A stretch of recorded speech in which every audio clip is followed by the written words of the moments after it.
बिस्मिल्लाहिर्रहमानिर्रहीम। अस्सलाम वालेकुम व्यूअर्स, कैसे हैं आप? अल्लाह ताला आपको खुश रखे, बाद रखे, आमीन। आज जी हम बना रहे हैं करेले गोश्त। बहुत ही मज़े का ये बन के तैयार होता है। जैसा कि गर्मियां आ गई हैं और गर्मियों की सब्जियां भी आ गई हैं, भिंडी करेले तो ज़रूर हमने भी बनाने हैं। और सीज़न की सब्जियां बहुत ही अच्छी लगती हैं और बनाया करें आप। सब्जियां हमारी सेहत के लिए बहुत ही अच्छी होती हैं। और बाज़ लोगों को ये शिकायत होती है कि करेले गोश्त जो होता है, एक तो मुश्किल से बनता है और दूसरे करेलों में कड़वाहट आती है, बच्चे ज़रा पसंद इसको नहीं करते। अगर आप छोटी छोटी टिप्स फॉलो करेंगे मेरी रेसिपी की तो बिल्कुल भी आपके करेले कड़वे नहीं बनेंगे। चलें इसको बनाना शुरू करते हैं। रेसिपी पसंद आई लाइक कर दीजिएगा। तो इसके लिए सबसे पहले आधा किलो हम मटन ले लेंगे और इसको बॉईल कर लेते हैं हम। और इसमें पानी हम इतना डालेंगे जिसमें गोश्त ये गल जाए। ये बोनलेस है तो जल्दी गल जाएगा, क्योंकि मैंने हड्डियाँ इसकी निकाल के मैंने पुलाव में डाली थी। ये मैंने रखा हुआ था कीमे के लिए और फिर मैंने करेले में डाल दिया। आप हड्डियों वाला गोश्त लीजिएगा, उससे बहुत ही अच्छा टेस्ट आता है। मैंने इसमें 1.5 गिलास पानी डाल दिया और हाफ़ टी स्पून हल्दी डाल के हम इसको बॉयल होने के लिए छोड़ देंगे।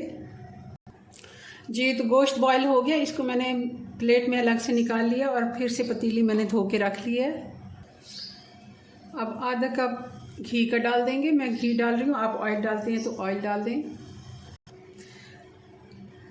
ये आधा किलो करेले हैं जिनको मैंने छील के नमक लगाकर अच्छे से धो लिया था। फ्राई कर लेते हैं इनको। करेले हमारे अच्छे से फ्राई हो गए, गोल्डन सा कलर आ गया। बहुत ज़्यादा हमने इनको डार्क कलर नहीं करना, हल्की आंच पे मैंने इनको फ्राई किया। अब इनको निकाल लेते हैं। करेले हमने निकाल लिए। घी अब थोड़ा सा मुझे लग रहा है कि कम है, थोड़ा सा और डालेंगे। एक छोटी वाली प्याज मैंने बारीक कट करके डाल दी है।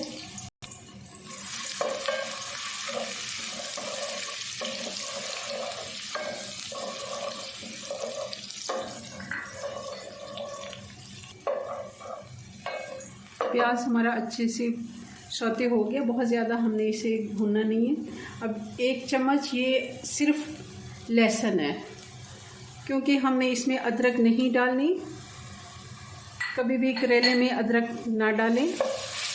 लहसुन हम ये भी कूटा हुआ लहसुन है, फ्रेश कूटा हुआ। इसको अच्छे से फ्राई कर लेते हैं। अब हम गोश्त डाल देंगे जो हमने बॉईल करके रखा हुआ था।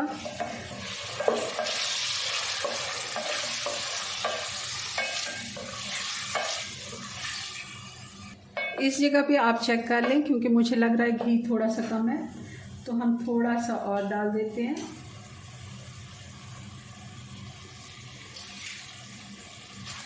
पौना कप इसमें टोटल घी चला गया, क्योंकि आधे कप का आधा मैंने और डाल दिया है। ये 2 बड़े टमाटर हैं जिनको मैंने काट के डाल दिया है। हम मसाले डाल देते हैं। 2 टीस्पून धनिया पाउडर, 1 टीस्पून नमक डाल देंगे। लाल मिर्च पाउडर 1.5 टीस्पून, या फिर आप अपने टेस्ट के मुताबिक कम ज़्यादा भी कर सकते हैं।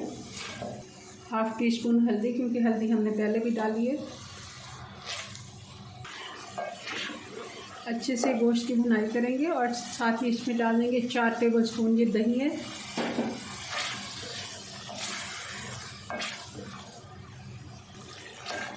दही का पानी भी खुश्क हो गया। अब इसमें डाल देंगे हरी मिर्चें और साथ ही इसमें डालेंगे प्याज। ये प्याज तकरीबन 1.5 कप प्याज है।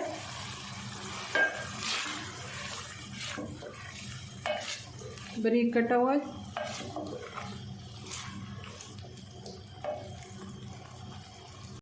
और साथ ही इसमें डाल देंगे ये करेले।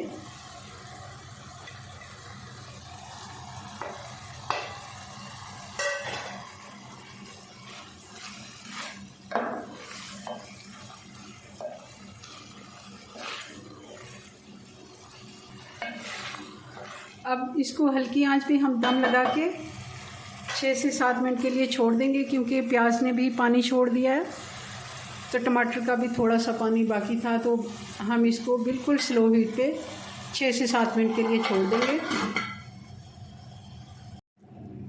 जी तो चूल्हा हमने बंद कर दिया।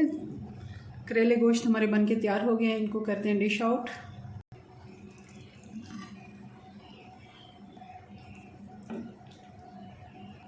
जी तो ये हमारा करेले गोश्त बन के तैयार हो गया। बहुत ही मज़े का ये बन के तैयार होता है। मैं आपको गोश्त चेक करवाती हूँ। ये देखिए किस तरह ये बिल्कुल गला हुआ और ये ऐसे हाथ से टूट रहा है। ये देखें बिल्कुल मलाई की तरह है। बहुत ही मज़े का ये बन के तैयार होता है। ज़रूर आप मेरी रेसिपी से ट्राई कीजिएगा।